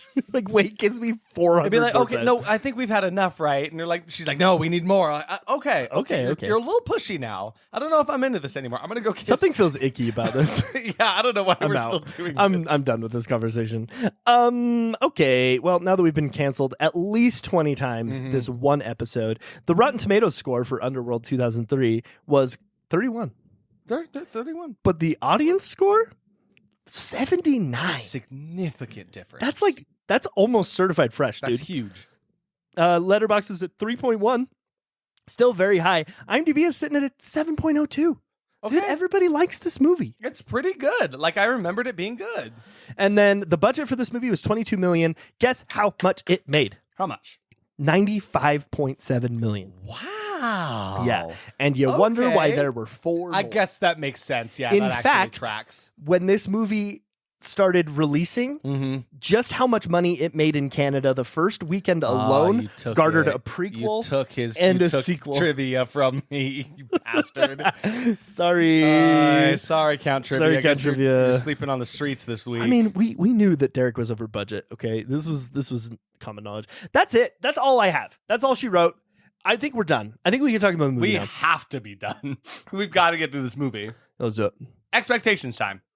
I was expecting a pretty decent time because I remember thinking this movie wasn't that bad, but I was too young to really know anything about whether a movie was good or not. So what was your general expectation? I'll have a great time. Yeah. I was actually pretty I didn't necessarily want to watch a movie at the time because I was tired, but I was also very I'm here for this movie. Definitely not one of those ones where we're dreading watching it, right? Yeah. So my very first expectation was just that I will remember very little of this movie. And yeah, I mean, that kind of makes sense. I watched it when I was kind of young. I thought that there would be one color palette the entire movie. Yep, that's why we have the Underworld blue drink. Yep. I said very 2000 CGI, just based on what was going on in the trailer. Again, it was one of those trailers that was edited pretty poorly. Yeah, it wasn't where it's just great. like all of they added these weird sound effects. The cuts were super weird. They added music that didn't quite fit. It made it like more comical than it should have been, and I didn't like that. But yeah, I was expecting some very fitting 2000 CGI. Absolutely. Kate Beckinsale will be badass. Oh, yeah. I said the leather dealership made a fortune on this movie. It's so true. I just thought this movie was going to be Matrix with vampires. Yep. I said the audience knows better than the critics on this one, because again, you talked about 31 versus 79. I'm like, I think I'm going to side with the audience on this one. I think the critics are wrong. Lots of slow motion, man. There was so much slow motion in that trailer. It was insane. That's true. And then my final expectation just says, oh my God, Kate Beckinsale is so hot. All one word. And then my last one was, how did they make 4 of these? 4 more of these? I just wanted to know. Like, I don't know. I guess let's find out. Let's turn to our primal nature as vampires and werewolves. I think if we were a vampire and werewolf, I think I would be the vampire and you would be the werewolf.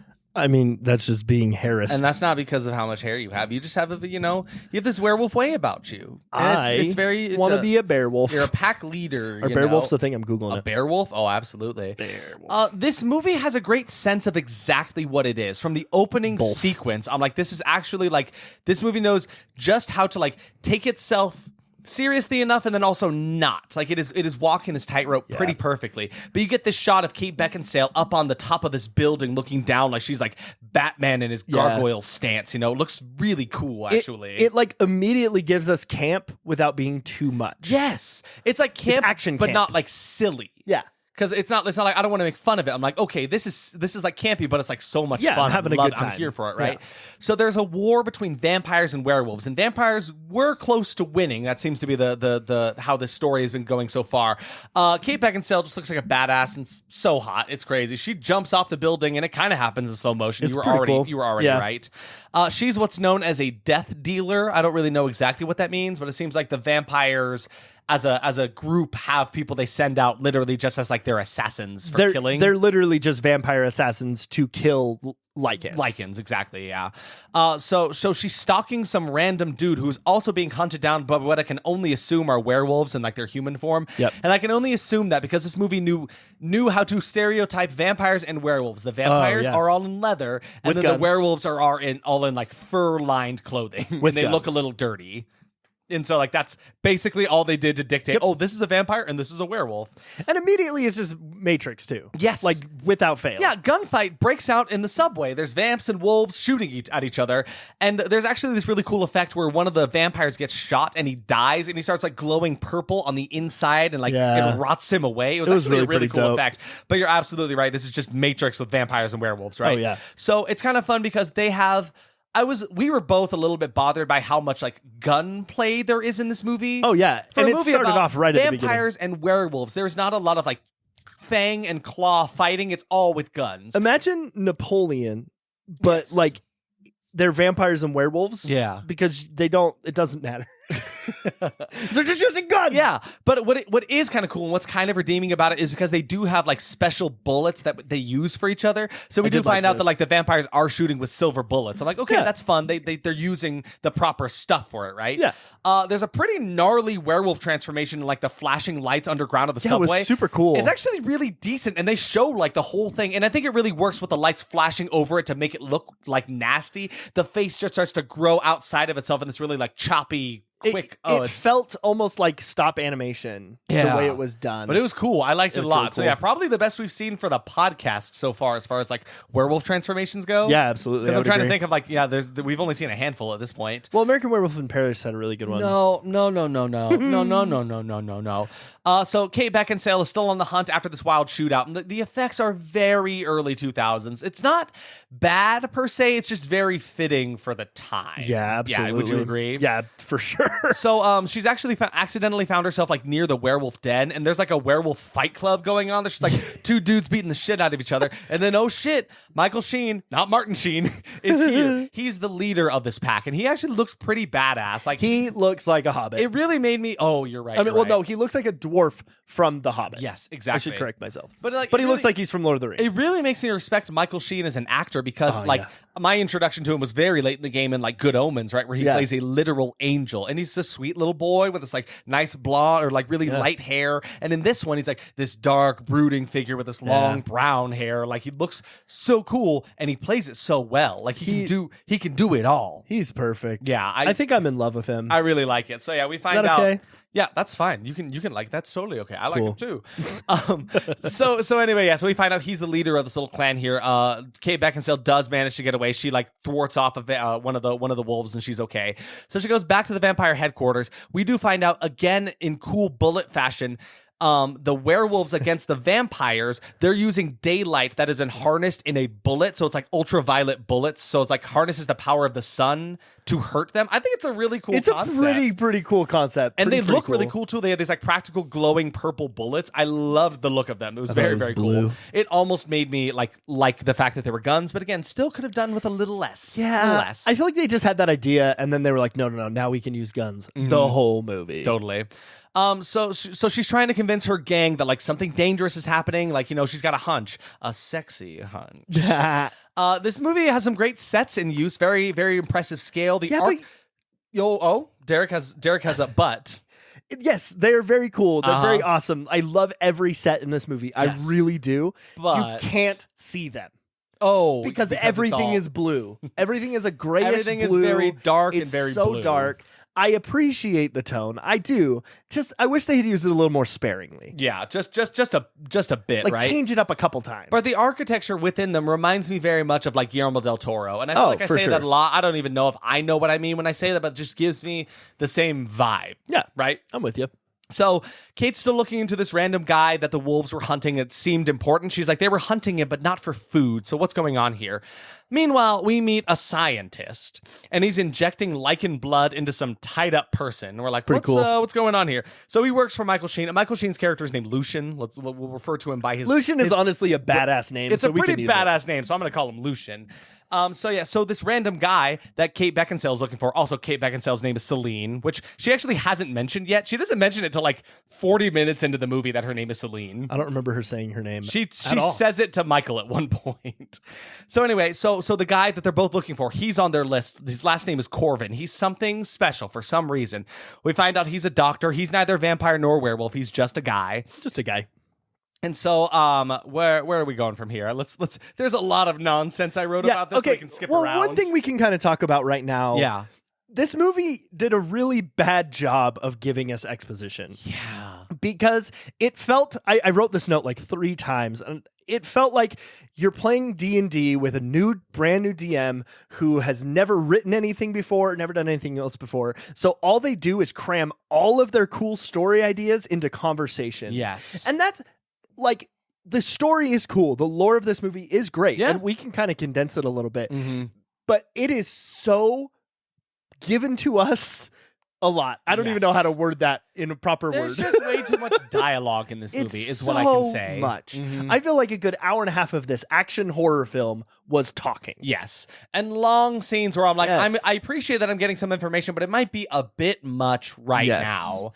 Which does make me kind of appreciate how a lot of the movies that we watch have the one, like, here's all of your exposition in this one scene, This was kind of like Exposition Dump, the movie. Where the entire thing was an exposition dump. And it's cool. They've got a lot of lore and a lot of ground to cover, but they kind of just spread it throughout the whole thing and made it drag a bit in some places, right? It really did. So anyway, Celine is supposed to be getting ready for some vampire party. She doesn't want us. She's like, this sucks. So she goes to look for Michael Corvin is the name of the dude. So she goes to his apartment. Meanwhile, there are also some cops looking for him, And these cops are definitely like lichens. They are definitely werewolf cops. Yeah. Which a Wolf Cop is another great movie you should go check out. And Emily jokingly called them the Fuzz. The Fuzz. Pretty good. That's pretty good. So anyway, so Celine, I have to change because I wrote Beckinsale because I didn't know what her name was. Celine grabs Michael by the throat, attempts to question him, but then lichens start breaking down the walls of this apartment. So Kate runs down the hallway. Michael closes the elevator door on him as he's escaping from her. Yeah. And then this is a really cool effect. She's trying to escape from like 5 or 6 werewolves that are running down the hallway at her. They're all running along the sides of the walls and the ceiling, which I thought was a kind of neat thing for them to do. So what does she do to escape? There's nowhere for her to run. So she takes her 2 guns, shoots in a circle in the ground beneath her so she can escape through the floor. So she just shoots in a circle pattern to give herself this little hole to fall through. Is it practical? Probably absolutely not. But like, was it fun? Oh, hell yeah. I really liked that. I'm convinced that one scene was the inspiration for the entire movie Wanted. Oh, absolutely. Are you the kidding Curve me? the Bullet movie? Exactly, yes. Yeah. So she runs into Michael Sheen, actually, because he's just a floor beneath them, because he stops Michael, because, again, he also wants them. Lucian wants Michael. It's going to be confusing if I don't call him Lucian, because now there's 2 Michaels. There's 2 Michaels. Michael, the character. So Celine shoots him a ton, just fills him up with bullets, and then he bites into Michael.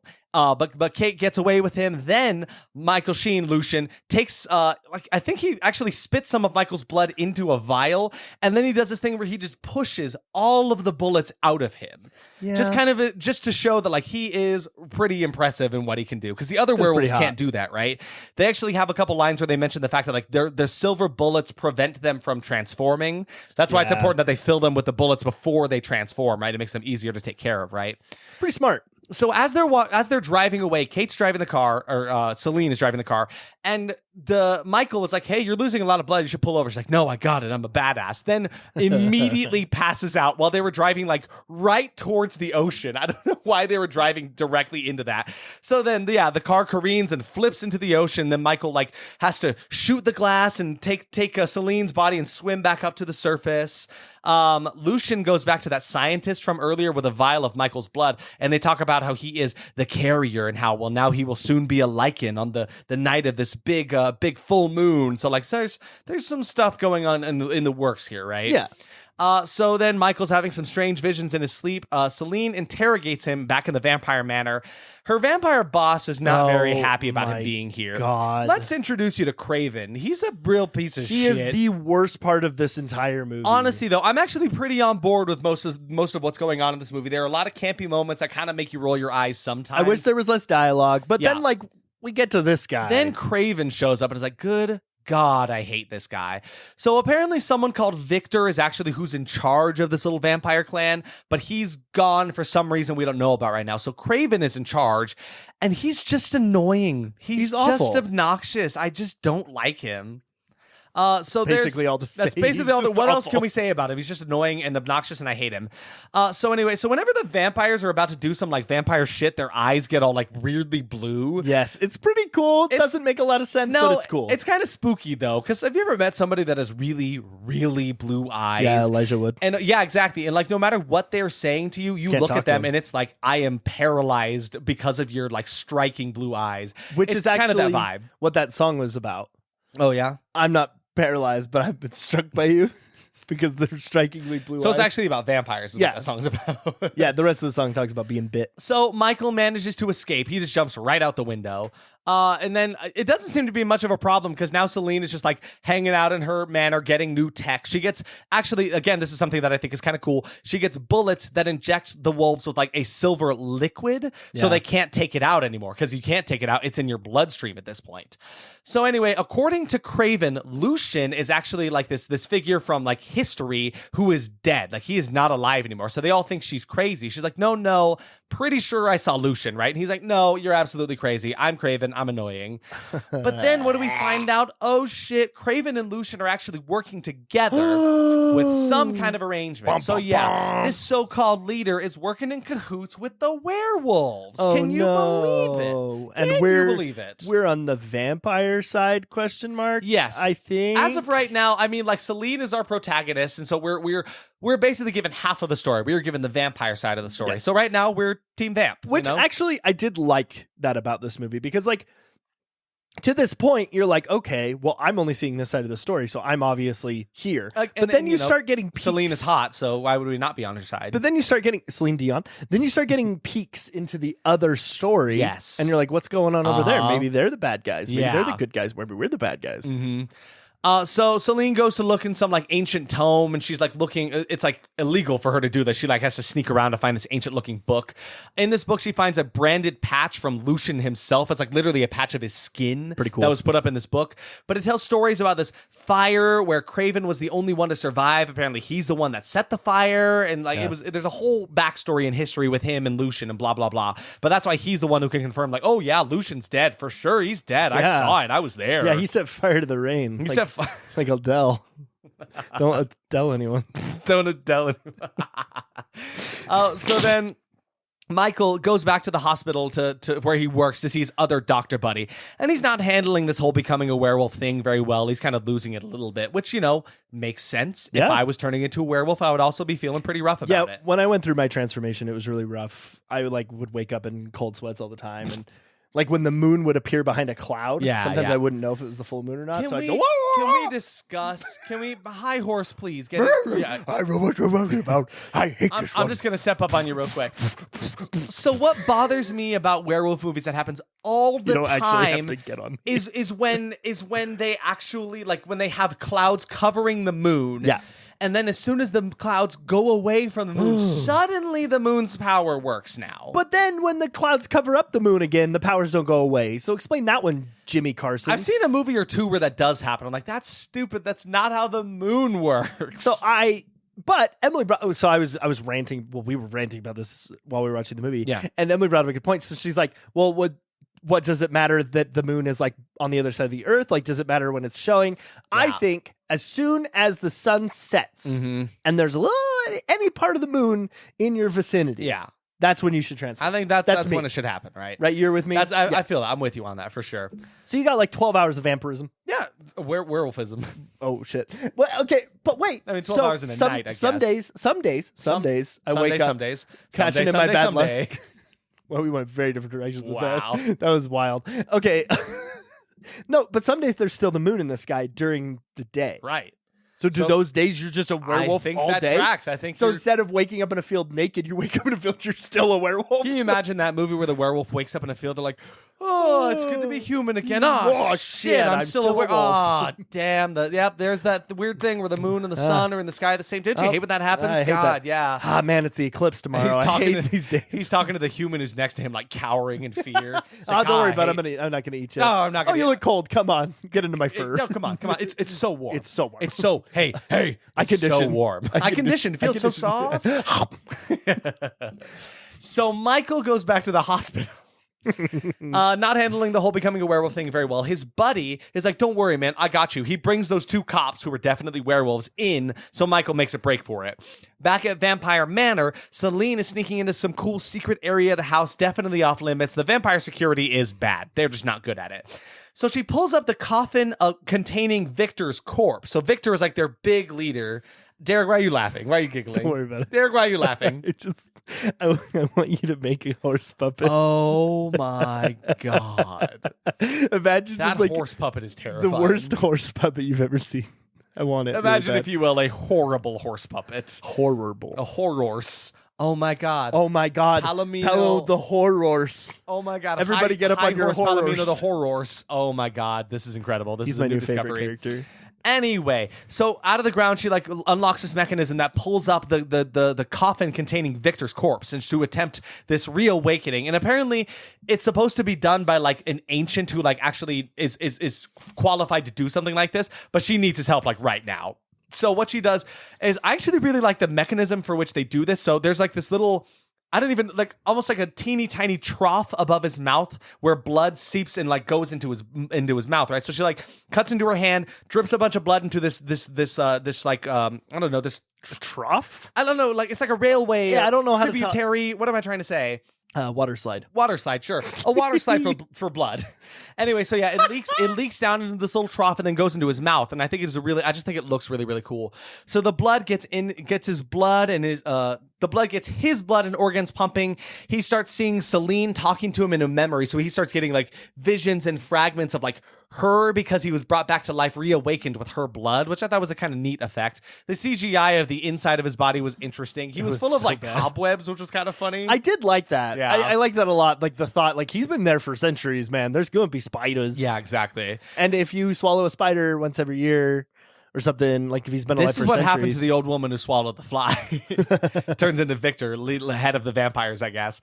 So anyway, she tells Craven that, she tells Victor that Craven is in league with Lucian, who is still alive. And then Michael shows up to the manor, demands to speak with Celine, and then Craven goes to see if Victor is alive, because that's bad news for him, right? Because he's like, I'm the one in charge. You can't be here right now. And then I really like the way that Victor looks. He looks fucked up. He looks incredible. Really, really He's cool. got like 12, 15 tubes attached to his back, just pumping him full of blood. It's astounding work. He's like this gross, kind of slimy corpse. I don't know. I liked his design a lot. And from here on out, every time we see him, he's looking more and more human. And I love that they don't make a big deal about it. No, it's very subtle. It's not like, oh, It's Master, very cool. you're looking better every time, you know? Did you see that? Turns to camera. Did you see that, audience? Did you see the fact that we he's had changing? 58 different prosthetics for him? So I really love the fact that, yes, you're right. We notice that every time you see him, he's looking a little more lively because there's a little bit more time has passed, right? But Victor was supposed to be awakened in another century, so this is not according to plan at all. He is awakened very, very, very early. Yeah. So Celine runs away with Michael. They go to some location that they use for like interrogations on the lichens, I guess. So it should be safe, right? There's a weird line that they drop here where they're like, "Oh yeah, vampires are they're creating a company that makes cloned blood. It's our next cash crop." Remember how they mentioned that and that never became relevant? Oh my god, I completely forgot about that. It just doesn't matter. So it doesn't. But that's kind of what I mean about this whole movie's exposition. So much lore. There's so much lore to this world that is just thrown at us for no reason that it becomes irrelevant. And this is probably the scene that I disliked the most out of the whole thing, because Celine starts to tell a little story about how werewolves killed her family and that's why she hates all the lichens. And so she was rescued by Victor, and Victor turned her into a vampire that night to protect her, blah, blah, blah.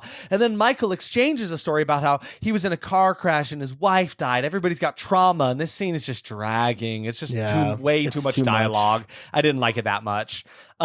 Emily said it was worth mentioning, or like Emily mentioned this, so it was worth mentioning. All the vampires have some kind of like speech impediment because of their fangs. Yes, and it was from then on out I noticed that when their mouths were closed, they all looked like super puffy. Yes. They all looked like they were wearing like those candy fangs. Yeah, so you can see Halloween. Yeah, exactly, because you can see like it kind of puffing up their lips where the fangs are underneath. But when they opened their mouths, the fangs actually looked really good. They looked really decent. They looked real. They kind of make their mouth shape look a little funny.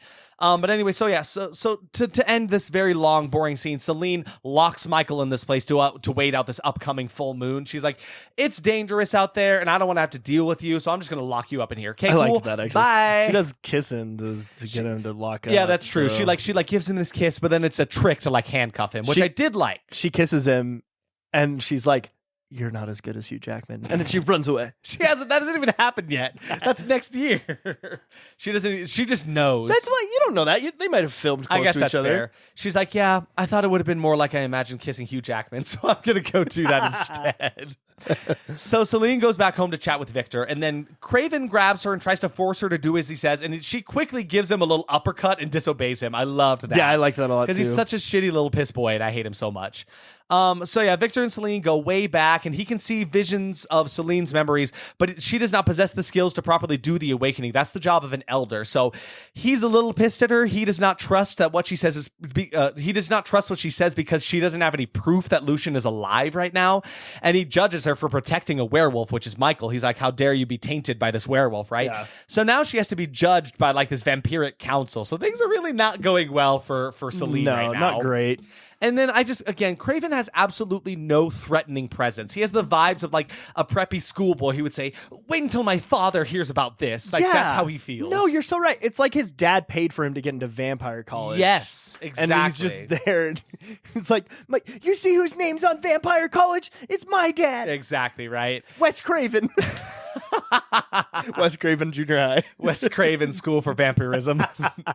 So I wouldn't necessarily say this movie drags, but it is taking its damn time to get to the point. So long. But then we do get a fairly interesting scene because there's a train that arrives with these members of the Vampiric Council, and one of them is these ancients, right? This one of the elders. Yeah. And it just gets destroyed by a pack of wolves, like with ease. And these wolves look pretty good. They're actually practical wolves, which I was not expecting. I think they were mostly practical for sure. So one thing I really liked about this scene though is she's standing there, and in her glasses, like sunglasses, you see bullets from the train. Oh yeah, that was pretty cool. It was pretty dope. They were very like Matrix-esque bullets, but that's probably why I liked it, because I really like the Matrix. I liked it a lot too. I thought it was pretty cool. So Celine has to escape because things are not going her way, right? She has to go face judgment. So she runs to go rescue Michael from where she chained him up. Yeah. But she was followed by a pack of some people with guns. I don't know if they're vampires or werewolves, honestly, but it's another shootout, right? Maybe if the whole movie wasn't blue and everybody didn't have guns, everyone looked the same. Then we would know. Movie. Then we would know. Yeah. So then Michael, in this kind of shootout, jumps out of the window and then gets kidnapped by the wolf cops. Like, shit, okay. But then, oh shit, the cloud moved, and now we start to transforming in the back of this cop car. So the two cops, they're like, oh shit, pull over, get the kid. So they manage to like subdue him and like inject him with something, stopping his transformation. Yeah. So then, let's see, where can we go from here? Where can we go from here, man? Victor's all better now. He seems to be at his full working capacity, right? Yeah. He speaks with Craven when suddenly Celine bursts in with her evidence. It's that scientist guy from the beginning who's been doing all these experiments. He spills all of the beans. I actually like this because Celine doesn't care. Celine is holding him by the shoulder, and she just keeps digging her claws into his shoulder to like make him talk. Is the most vampire thing she's done the whole movie. Again, would have really appreciated seeing more vampire-like anything, you know? Yeah. So she bursts in with this guy. He spills all the beans. So they've been looking for a direct descendant of Alexander Corvin, who was the first true immortal in their histories, right? He designed the phone, right? Yeah, exactly. He designed the first phone. Alexander Clam Corvin. So they wanted an exact duplicate of the original virus passed along in Alexander's human descendants. So it couldn't be vampire nor werewolf. It had to be a direct descendant that was still a human, right? Yeah. They're trying to combine the bloodlines, both vampire and werewolf, right? Such a cool idea. I think it's really neat. So I love the idea of that. Yeah. Like, why not? It's a great concept. Because now you can never go outside during the day, right? And then sometimes during the night, you're very powerful. Yeah, like it works. Sometimes you're just kind of OP. But the plan is that Lucian is going to inject himself with Michael's blood to try to become unstoppable, right? Yeah. And so Craven is like, oh shit, the walls are closing in on me. So he gets the hell out of Dodge, right? He books it out of there. And then we also find out that Lucian is also going to inject himself with the blood of one of those ancients that was on that train because like he'll be half vampire, half Lycan, but stronger than the both of them. Like, and again, such a cool concept. I really like that. Why are you laughing? I will be half vampire and I will be half wolf, but I will be stronger than both. That is the line that the scientist says. Derek got a kick out of that because there's a voiceover of that later too. It does come back. So stupid. But so Victor says, "Okay, Celine, I forgive you. You have your proof. You will have absolution." But only after you kill Michael. Absolution? Yeah. And his name's Lucian? Absolution? So now we see a scene where Lucian has Michael tied up. He does end up injecting himself with some of Michael's blood, so that part of the plan is going well. Yeah. And then we see a very rough flashback of Lucian being tortured and someone he loves being burned by the sunlight in front of him by the Council of Vampires. So we find out, Derek, how did you describe this flashback sequence? I don't remember. You don't remember? It was such a good thing. He said it was like, you know, the special effect in Lord of the Rings. Oh, yes. There you go. Yes. Oh, yeah. So this whole flashback sequence is like when Frodo puts on the ring. It's a bit much. And is getting chased by like the Nazgul, right? It is that whole thing. There's a reason why those scenes are like used sparingly and not used in great length. It's like a whole 5-minute scene of this. Long. It's hard to tell what's going on. Yeah. And it would have been better if there was a giant fiery eyeball watching the whole thing, but there wasn't. No. So this is what really started the war. So the Vampire Council, i.e. Victor here, forced Lucian to watch as some girl named Sonia dies in front of him, and so like I guess that was his love, right? Yeah. So the Lycans actually started out in servitude to the vampires, and they actually didn't have much bad blood with them. But so Lucian took himself a vampire bride, and Victor feared a blending of the species so much that he killed this bride, who was actually his own daughter. So it's pretty rough. So he killed Lucian's wife, who was a vampire, who was his own daughter. Derek is looking at bad blood right now. What are you doing, Derek? Do you think that is Kendrick Lamar a werewolf and Taylor Swift a vampire? Because they have bad blood. Yeah. Was that worth the bit? Yeah. But I think I actually side with the werewolves now. Don't Me you too. agree? I switched sides, yeah. No, and I think that was a wonderful pivotal moment in the thing, because we were talking about how like we've only had the vampire side of the story this entire time. So it was really neat to be like, oh shit, wait a minute, we've been listening to the wrong side of history. Yeah. They actually messed this up. I'm Team Werewolf now. And like I was saying earlier, I really liked that. I really liked that switch. It was worked fun. very, very well. So yeah, now the base that they're at, this werewolf camp, I guess, is under attack by Victor and all of his vampires, right?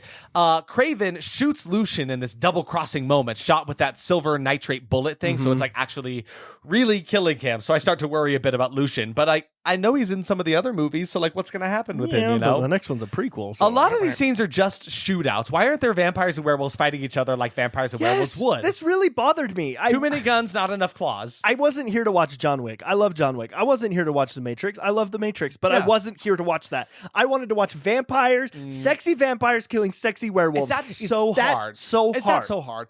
We do get a fun scene, though, where a wolf fights against a vampire with these, like, bladed whips. Yeah, but that lasts, like, 2 minutes, and then he just dies. It felt very out of nowhere. I was like, this is so cool. I really dig this. It was super dope. But it just kind of, like, felt like you guys put this in because it was cool. Well, and then he's, like, all cool and menacing, and he gets his whip stuck in a rock, and then he just dies. And the werewolf just, like, chomps into the camera. Like, I thought it was cool. And then that practical wolf takes the cake for the rest of it. I think he looked really, really good in that scene. Cool. But Lucian is okay. He's not dead yet. He's like slowly bringing himself back to life, and I think that's because he injected himself with some of Michael's blood. Maybe it doesn't really explain that very much, or just that he wasn't shot enough to die. Yeah. Maybe that's it. I don't know. Mm-hmm. I enjoy the fact that Celine never hesitates to pump a werewolf just full of lead. Oh, yeah. She has no hesitation. Every single time she shoots one of them, she makes sure they are DEAD. Dead. Like she, bam, bam, bam, bam, bam, bam, bam, bam, bam, bam. Like double tap to the max. Quintuple tap. Yep. Yeah. I wish I had something to riff with you. I don't. You just looked at me like, where is this going? Because I'm not going to riff with you. I'm not a gun guy. No, neither am I. Are you kidding me? So Celine rescues Michael and they're in love. Oh, good for them. I don't care that much about them. It's another one of those forced romances where it's like, you two don't even really know each other. Why are you kissing?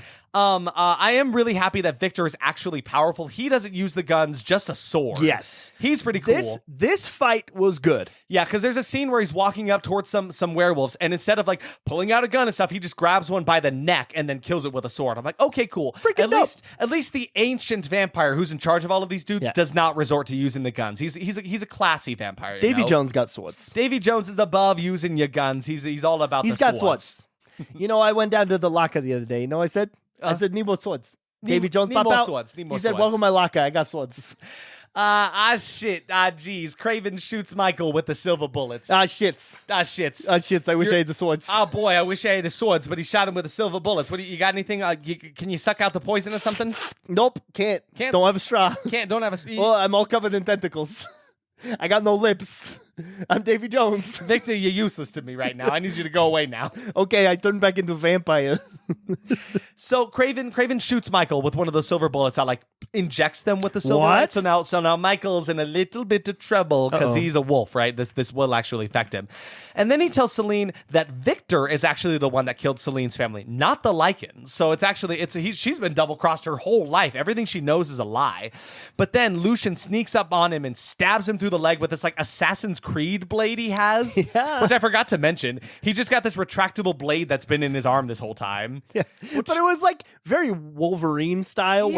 where it really came out at literal nowhere. Yeah, he used it once, like 20 minutes into the movie, and then not again until right here. It really felt like they used it here and had it more throughout the movie, and then they took all the scenes with it out, and they're like, "Shit, we need it for the end." Yeah, put one scene back in. so he stabs him, and then he tells Lucian tells Celine that she needs to bite Michael to save him. And again, there's that voiceover of like part vampire, part werewolf, but stronger than both of them. Blah blah blah blah.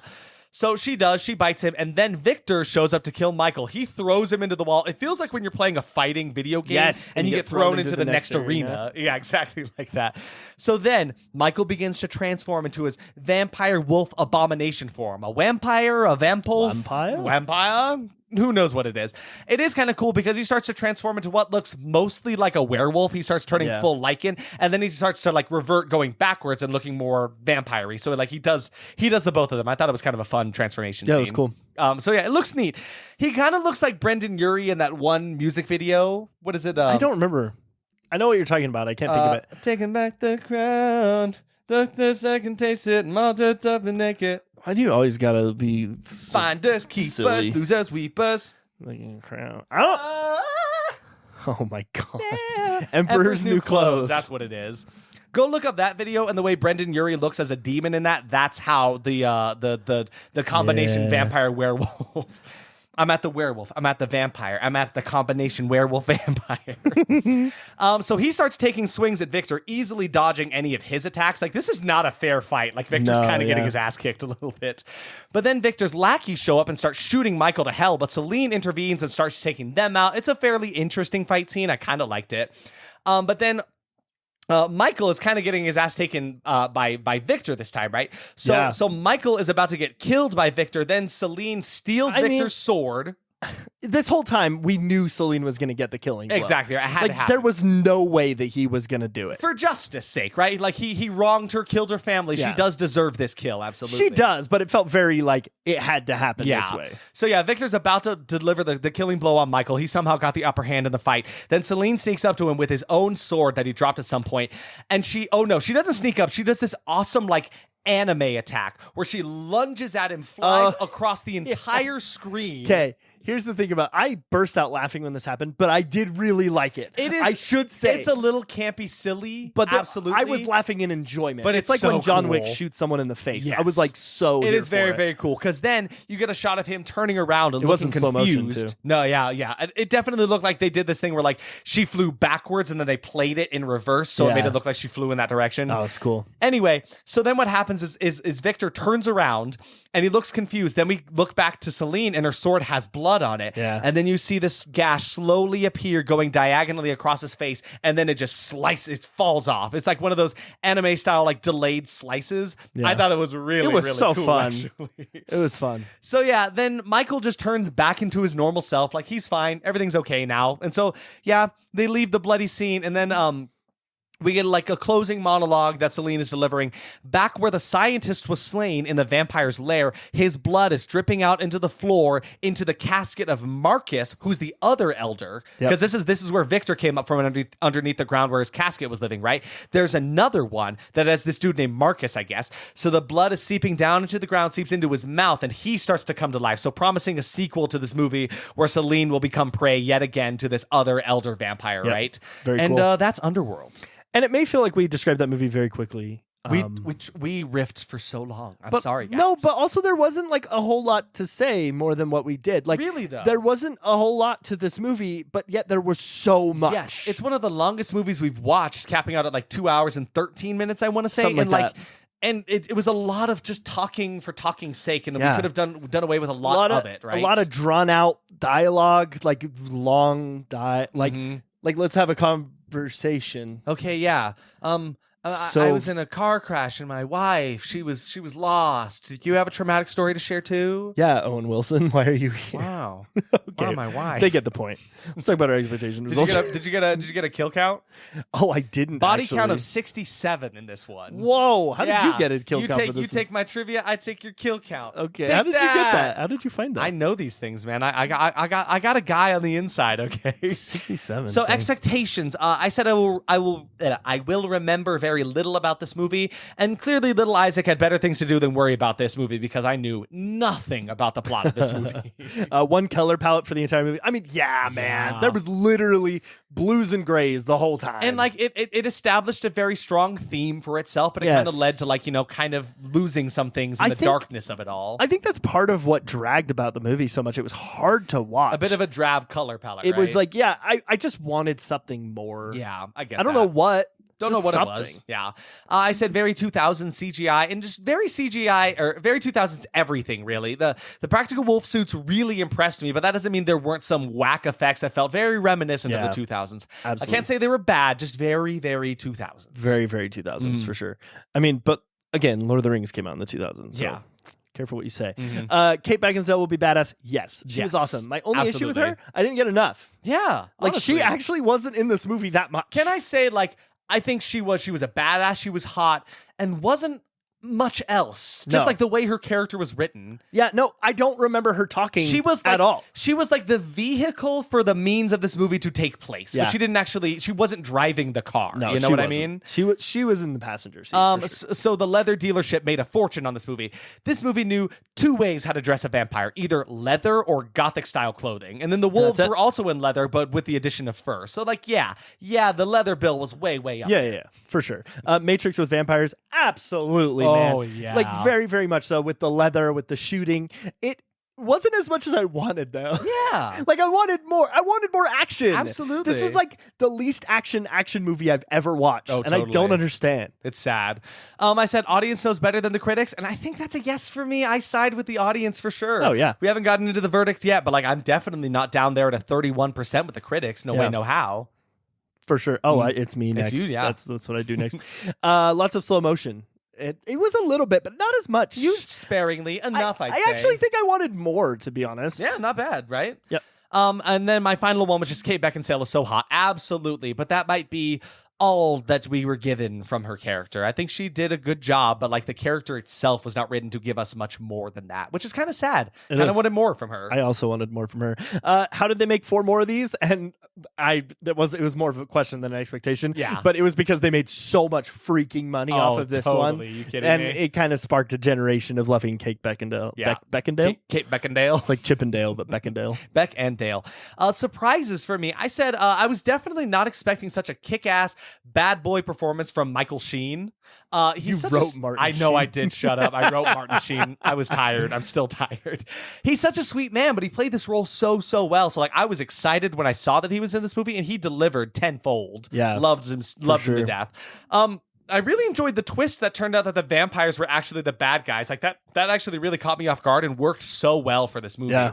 The way that they kind of like groomed you to think that the vampires were the good guys this whole time. Then when you actually found out the truth about the matter, it's like, oh shit, that's so easy to convince people of this kind of stuff. I was convinced pretty easily that the werewolves were bad guys, right? Yeah, so for sure. I loved that turn really, really a lot. I was really shocked again by like how little anyone did any kind of fighting with Fang and Claw. Like this movie was just guns all the time, in your face guns, right? Yeah. And again, it made up for it a little bit by the fact that they had cool ammunition. I thought that was a kind of cool like video games kind of mechanic, but I still didn't. There didn't need to be so many guns, right? No. And then practical wolves. It definitely shows that it was a man in a suit when it moved too much. But I was happy to see the effort put into some fun designs for the lichens. I thought they were really cool. For sure. Now you. That's it? That's me, yeah. Surprise. Oh, I God. get you. Some of my surprises were how bland the acting was. Yeah. Like, I really expected more from a lot of it. And I really feel like most of that was the writing, though. I get that. Like, maybe Craven wasn't that bad. He was just written rough. I hated him so much. Yeah, he also survived. After he got stabbed in the leg by Michael Sheen's character, Lucian, you kind of just don't see him in the again. rest of the movies. Yeah, so he's not dead yet, unfortunately. How fun the practical CGI wolves were. Yeah. I really liked them. They were just fun. I like them a lot. I was just going to say, I like when they run along the sides of the walls. That was fun. Also, the transformation scenes. We got like 3 of them, but they were really cool. I did like how they looked like stop animation. It was very effective. Yeah, it was nasty. How little Kate Beckinsale was really in this movie. Yeah. I mean, everybody always talks about her. Like that is, you hear Undertale, you hear Underworld, you're like, oh my gosh, Sans. You hear Underworld and you think, okay, Kate Beckinsale, right? Yeah. You don't think about anything else. No. But like she was barely a part of this movie. It's kind of in my opinion. Like I don't know. I wanted more of her. Yeah. That's basically it for my surprises. Shall we discuss our verdicts then? Yeah, dude. For me, that was HORRORBLE, Horrible. I think this movie is painfully 2000s, but that makes it a very fun time with lots of spooky characters. It may not be horror in the sense that it is very scary, but I think it had enough monsters to count, and it's certainly too good to be on this podcast. Personally, I could just do with a lot less of the guns and a lot less of the talking in it. But I think it was a fun, wonderful, monster-filled time. So I had fun with it. Yeah, I would watch more. So and we probably will, because are there any Underworld movies that are higher than too good for this podcast? No, I actually think we should watch one every year. Yeah, I think we can definitely make that happen. Yeah, so if you want to know more about the Underworld movies, stick around. For me, I actually went back and forth with my verdict a lot. Yeah. I went from that was horrible to that was actionable, and I kind of landed right at that was almostable, because Underworld at its core is a fine movie. It has cool effects and fun action. Fortunately, though, not unlike a first-time Dungeon Master, the lore in this movie was given us so fiercely and so constantly that it was almost impossible to follow and overbearing at times. Oh, yeah. This made the movie for me a little more of an overdone world than an Underworld. Mm-hmm. It is me rising from the Underworld. What's up, dude? It is me, Bleh Bleh Count Trivia. Bleh, bleh. Hey, would you mind if we had a new guy come on to the podcast? A new guy? Yeah. A new. You have me? You already have Jim. You have two guys. What do you need another guy for? I just thought it would be really cool if we had become... You want to have one of those? A horse. A horse? A horrorse? I bet you would call it a horrorse, wouldn't you? Oh, you think you're so funny with the jokes. No, yes. I had the reason I bring this up. Oh, yes, please. Elaborate. I know you Enlighten me. I know you don't eat humans anymore. Mm-hmm. Do you eat palominos? I'm not going to answer that question. I can't.